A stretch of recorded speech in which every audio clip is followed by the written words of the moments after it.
Assalamualaikum warahmatullahi wabarakatuh. Waalaikumsalam warahmatullahi wabarakatuh. Apa kabar anak-anak sekalian? Baik. Kita akan memulai pelajaran pada hari ini. Tapi sebelumnya, marilah kita sama-sama berdoa pada kelas ini doanya.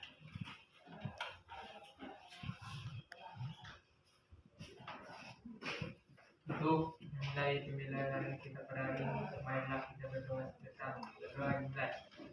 Bismillah sadari wa yassirli amri wahlul 'uqdatam min lisani yafqahu qawli rahmatika ya arhamar rahimin. Baik anak-anak sekalian, pada pertemuan kemarin kita telah mempelajari kebijakan Rasulullah Shallallahu Alaihi Wasallam pada periode Madinah. Di sana ada kebijakan Rasulullah tentang yang pertama mempersaudarakan muhajirin Dan Ansor. ini yang paling utama. Rasulullah berhasil mempersaudarakan antara muhajirin dan ansor yang sebelumnya tidak saling mengenal. Tapi Rasulullah dengan keteladanan akhlaknya bisa mempersaudarakan orang yang tidak dikenal antara muhajirin dengan ansor. Hanya karena satu akidah. Kemudian banyak lagi. Apa contohnya? Mendirikan masjid. Banyak lagi. Menampung kaum minoritas, tidak membedakan kaum minoritas, melindunginya. Yaitu ada di situ orang-orang yang non Muslim, yang kafir, yang Yahudi tetap dilindungi. Baik, untuk pelajaran kali ini kita akan membahas tentang Fathul Mekkah. Pada pertemuan kemarin Ustaz telah mengatakan supaya membaca tentang Fathul Mekkah. Ada dibaca? Iya. Nah, jadi maksudnya pertemuan kali ini biar jangan terlalu buta. Kita perlu membaca, menggali apa itu Fathul Mekkah sebelum kita memulai pelajaran. Baik, kita akan menyaksikan video untuk menambah wawasan kita. Ustaz telah menyiapkan materi ajar berupa video, yang mana nanti dalam video ini dijabarkan bagaimana sejarah terjadinya Fathul Mekkah. Apa itu Fathul Mekkah? Pembebasan kota Mekkah. Baik, mari sama-sama kita saksikan.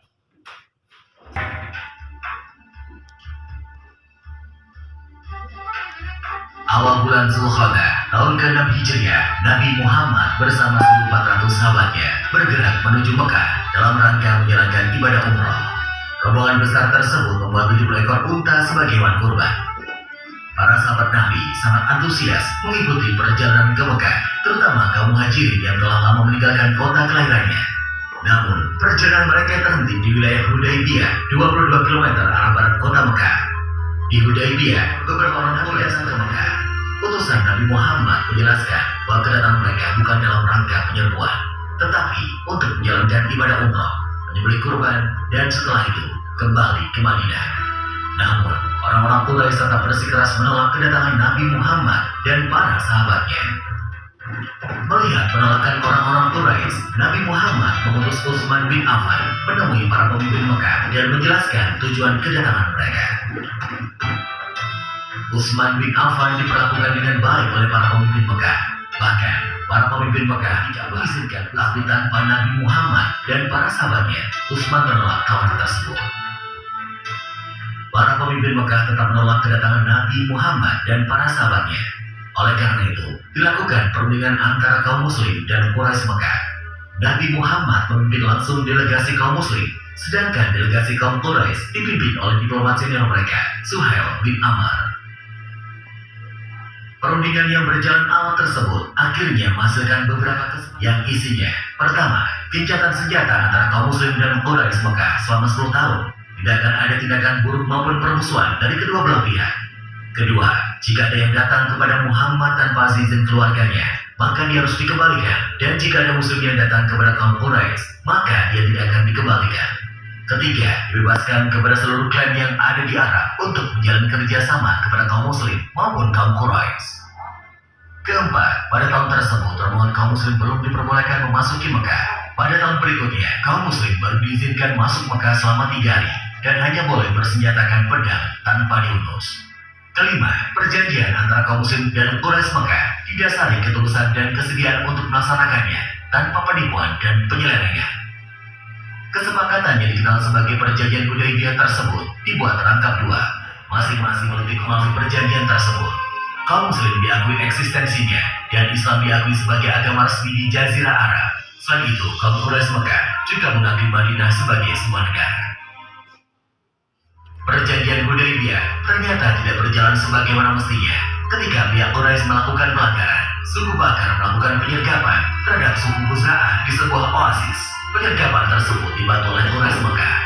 Pelanggaran perjanjian Hudaybiyah membuat Nabi Muhammad dan para sahabatnya mengambil keputusan penting menyerbu Mekah.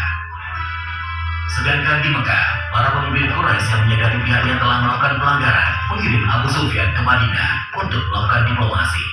Di Madinah, Abu Sufyan menemui Nabi Muhammad dan memberikan penjelasan panjang lebar. Namun, Nabi Muhammad tidak menghiraukan Abu Sufyan. Selain bertemu, namun tetap saja Abu Sufyan gagal menemukan jalan keluar. Didera putus asa, Abu Sufyan pun kembali ke Mekah. Setelah bertahun-tahun, jumlah pengikut Nabi Muhammad semakin besar. Kali ini, 10.000 pasukan muslim dengan persenjataan lengkap telah bersiap menuju Mekah. Parade panjang 10.000 pasukan muslim memulai perjalanannya ke Mekah. Kali ini, pasukan muslim akan melaksanakan misi yang sangat menentukan, yaitu Fathu Mekah atau pembebasan kota Mekah dari tangan kaum Quraisy. Para pemimpin Mekah sama sekali tidak menduga kekuatan pasukan Nabi Muhammad. Nabi Muhammad membagi 3 pasukan yang melewati jalan yang berbeda, sehingga musuh tidak bisa memperkirakan dengan tepat jumlah pasukan muslim. Ketika pasukan muslim memasuki Mekah, kaum Quraisy hanya bisa pasrah karena tidak mungkin melawan kekuatan sebesar itu. Abu Sufyan dan para pemimpin Mekah lainnya menyerah kepada Nabi Muhammad. Setelah menguasai Mekah tanpa pertumpahan darah, Nabi Muhammad mengambil keputusan yang tidak terduga dan tidak sesuai dengan tradisi bangsa Arab. Nabi Muhammad memerintahkan para pemimpin pasukannya mengucapkan Al-Yaum, Yaum Al-Marhamah, yang artinya kasih sayang. Nabi Muhammad mengampuni semua penduduk Mekah dan melarang pasukannya melakukan pertumpahan darah. Hari itu, 17 Ramadan tahun ke-8 Hijriah, Mekah berhasil dibebaskan dari kekuasaan kaum Quraisy Mekah.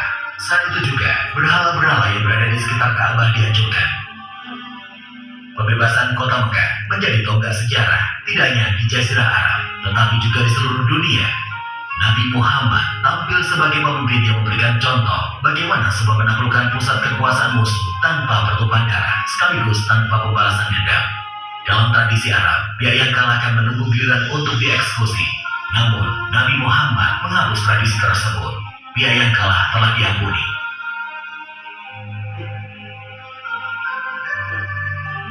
Setelah Ka'bah dibersihkan dari berbagai jenis berhala, Bilal pun diperintahkan Nabi untuk memandangkan azan.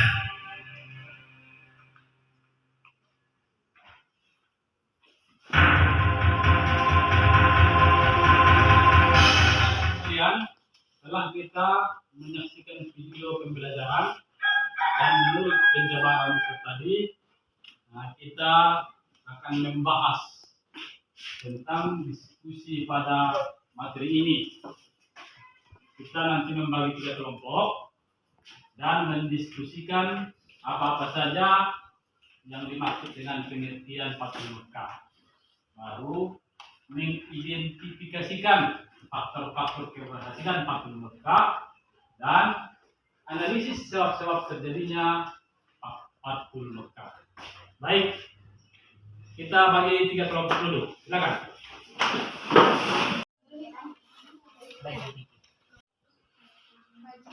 Mohon kasih depan. Baik, anak sekalian, sudah selesai diskusinya? Sudah. Bagaimana hasilnya? Oke, kita akan mintakan kelompok 1 yang mendeskripsikan apa yang menjadi hasil dari diskusinya. Silakan.